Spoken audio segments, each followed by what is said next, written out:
नाग कहे नागुणी को सुनलो शिव महिमा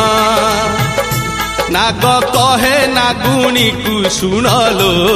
शिव महिमा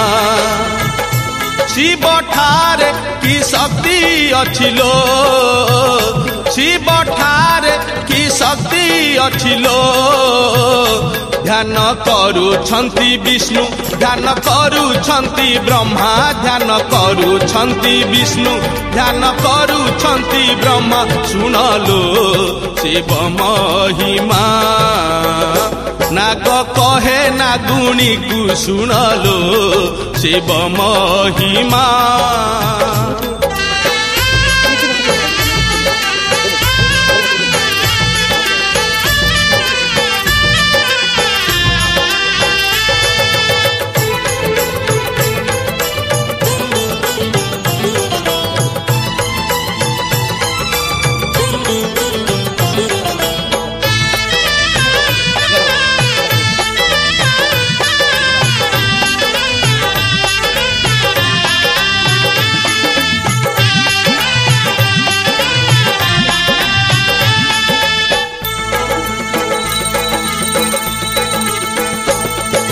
शिव रूपरे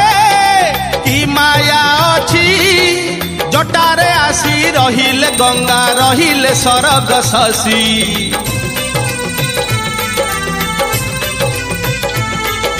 शिव रूपरे की माया अच्छी जटारे आसी रहिले गंगा रहिले सरग शशि शिव नामरे की भाव अच्छी कैलासगिरी जोगीटे परी शिव शिव हुए घोषी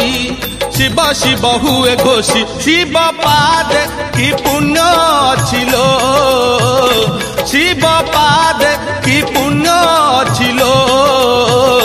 पूजा करुछंती उमा पूजा करुछंती रमा पूजा करुछंती उमा पूजा करुछंती रमा सुनलो शिव महिमा नाग कहे नागुणी को सुनलो शिव महिमा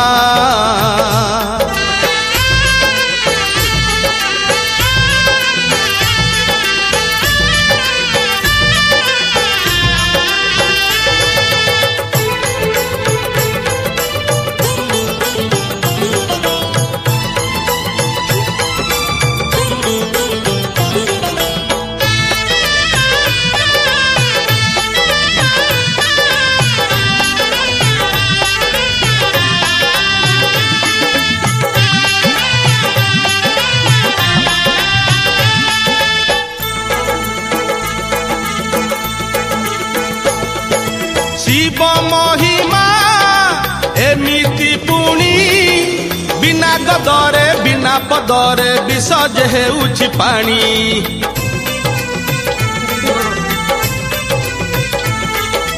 शिव महिमा एमिति पुणी बिना गदरे बिना पदरे विसर्ज हेउछि पानी शिव महिमा एमिति